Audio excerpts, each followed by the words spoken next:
اللہ تبارک و تعالیٰ نے حضرت ابراہیم علیہ السلام کو بھی کچھ ذبح کرنے کا حکم فرمایا تھا.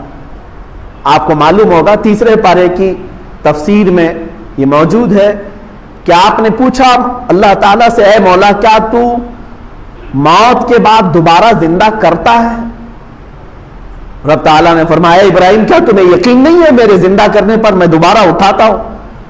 ابراہیم علیہ السلام نے کہا ہے مولا کیوں نہیں یقین ہے؟ یقین ہے بالکل، موت کے بعد تو زندہ ضرور فرماتا ہے، لیکن میں چاہتا ہوں کہ اپنی آنکھوں سے ایک بار دیکھ لوں، اپنی آنکھوں سے دیکھ لوں. یہ قرآن کی آیت ہے وَإِذْ قَالَ إِبْرَاهِيمُ رَبِّ أَرِنِي كَيْفَ تُحْيِي الْمَوْتَى قَالَ أَوَلَمْ تُؤْمِنْ قَالَ بَلَىٰ وَلَٰكِن لِيَطْمَئِنَّ قَلْبِي. مولا اس لیے میں عرض کر رہا ہوں کہ میرے دل کو اطمینان ہو جائے، ایک بار دیکھ لوں. اللہ نے فرمایا ٹھیک ہے، تمہیں دکھایا جائے گا کہ مردوں کو زندہ کیسے کیا جاتا ہے. فَخُذْ أَرْبَعَةً مِّنَ الطَّيْرِ، تم 4 پرندے لے لو. رب تعالیٰ نے کیا فرمایا؟ 4 پرندے لے لو، انہیں ذبح کرو اور ذبح کر کے ان کے پورے گوشت کا قیمہ بناؤ. 4 الگ الگ قسم کے پرندے ہیں، ان کا گوشت پورا مکس کر کے قیمہ بنایا، اس کے 4 حصے کی الگ سے، سب مکس تھا.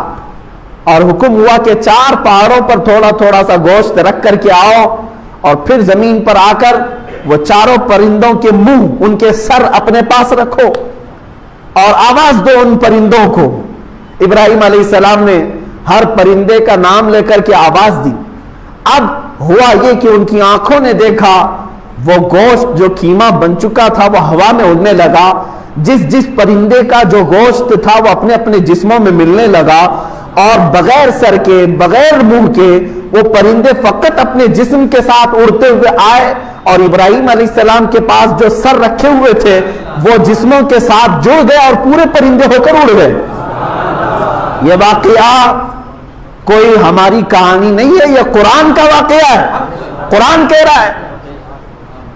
اللہ تعالیٰ نے یہ جو فرمایا. اب اس کے متعلق جو کچھ حکمتیں ہیں میر عبد الواحد بلگرامی رضی اللہ تعالیٰ عنہ سبع سنابل شریف میں فرماتے ہیں وہ 4 پرندے جو تھے اس میں سے ایک کوا تھا، ایک مرغا تھا، ایک کبوتر تھا اور ایک مور تھا. یہ 4 پرندے، ان کے نام یاد رکھنے کے لیے اس لیے میں کہہ رہا ہوں کہ ہر ایک کی اپنی اپنی ایک خصوصیت ہے. ابراہیم علیہ السلام نے کیا کیا لیا؟ کوا لیا تھا، مرغا لیا تھا اور کبوتر لیا تھا اور مور لیا تھا. یاد رکھیں یہ 4 پرندوں اور ذبح کیا ہے، ذبح کیا ہے. قربانی کی بات ہے اس لیے میں بات عرض کر رہا ہوں. 4 پرندوں کو کیوں ذبح کیا آپ نے؟ یہی 4 پرندے کیوں تھے؟ اب اس میں صوفیہ اکرام فرماتے ہیں اس لیے کہ ان 4 پرندوں کی کچھ عادتیں ہیں. کوا لالچی بہت ہے، لالچ بہت ہے، جتنی بھی چیزیں ڈالیں پھر سے اس کے اندر لالچ ہوتی ہے. مرغے کے اندر شہوت بہت زیادہ ہے، شہوت بہت زیادہ ہے. شہوت کہتے ہیں یعنی جنسی سکون حاصل کرنے کے ذریعے ڈھونڈنا، میل فیمیل کے ساتھ تعلق قائم کرنا. مرغے کے اندر شہوت بہت زیادہ ہے.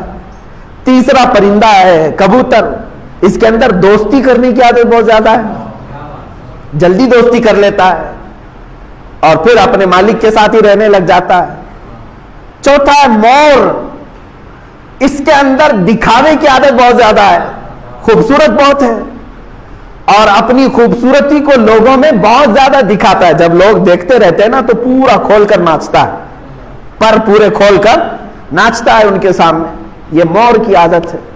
اب سنیے صاحب سبع سنابل شریف یہ فرماتے ہیں کوے کی لالچ، مرغے کی شہوت، کبوتر کی دوستی اور مور کا دکھاوا، یہ ساری خطرناک عادتیں ہیں، انسان کو تباہی کی طرف لے جا سکتی ہیں. ابراہیم علیہ السلام نے جب وہ 4 پرندوں کو ذبح کیا، واقعہ ذہن میں ہے، 4 پرندوں کو ذبح کیا اور ان کے گوشت کا قیمہ بنایا، پھر اس کے بعد الگ الگ رکھا، پھر اس کے بعد آواز دی تو وہ پرندے زندہ ہو کر کے آ گئے. انہوں نے وہاں کیا دیکھا؟ مرے ہوئے، کٹے ہوئے، ٹکڑے ہوئے پرندوں کا دوبارہ زندہ ہونا دیکھا کہ نہیں دیکھا؟ یہ کیسے دیکھا؟ صوفیہ اکرام فرماتے ہیں در حقیقت وہ مرغا ذبح ہوا تھا سامنے ظاہری طور پر، ظاہری طور پر کوا ذبح ہوا تھا، ظاہری طور پر کبوتر اور مور ذبح ہوئے تھے، لیکن حقیقت میں وہاں پر شہوت ذبح ہوئی تھی، حقیقت میں وہاں لالچ ذبح ہوئی تھی، حقیقت میں وہاں خراب دوستی ذبح ہوئی تھی، حقیقت میں وہاں ریاکاری اور دکھاوا ذبح ہوا تھا۔ جب یہ چار چیزیں بندہ ذبح کر لیتا ہے تو ہر مردہ چیز کو زندہ ہوتے ہوئے بھی دیکھ لیتا ہے۔ اس کے لیے حکمتیں ہیں۔ آج تم ان چیزوں کو ذبح کرو، اسی لیے حکم بھی یہی ہے۔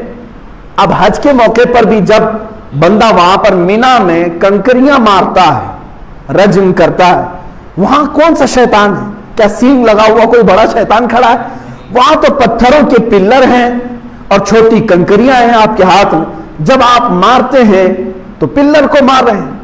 حقیقت میں یہ نہیں ہے میرے عزیزوں، وہ تو ایک سنت تمہارے سے کرائی جا رہی ہے۔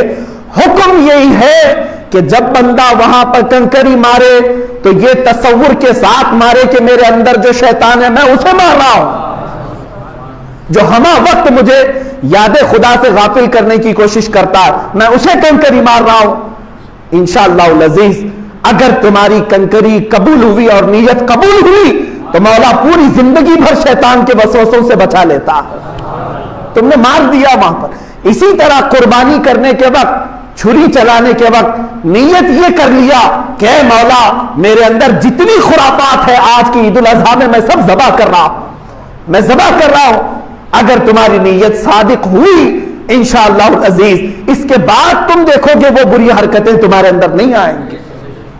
قربانی کا اصل مفہوم یہ ہے، قربانی کا اصل مقصد یہ ہے کہ اپنے اندر کی جتنی خرافات ہے انہیں ذبح کرو۔ ظاہر سی بات ہے سامنے ایک جانور ہے، جانور کو تو ہم ذبح کر رہے ہیں، لیکن قرآن نے کیا کہا؟ نہ اس کا گوشت اللہ کو پہنچتا ہے نہ اس کا خون، بلکہ تمہاری نیتیں اللہ کو پہنچتی ہیں۔ تو نیتیں اچھی کرو، اسی کے اعتبار سے ذبح کرو۔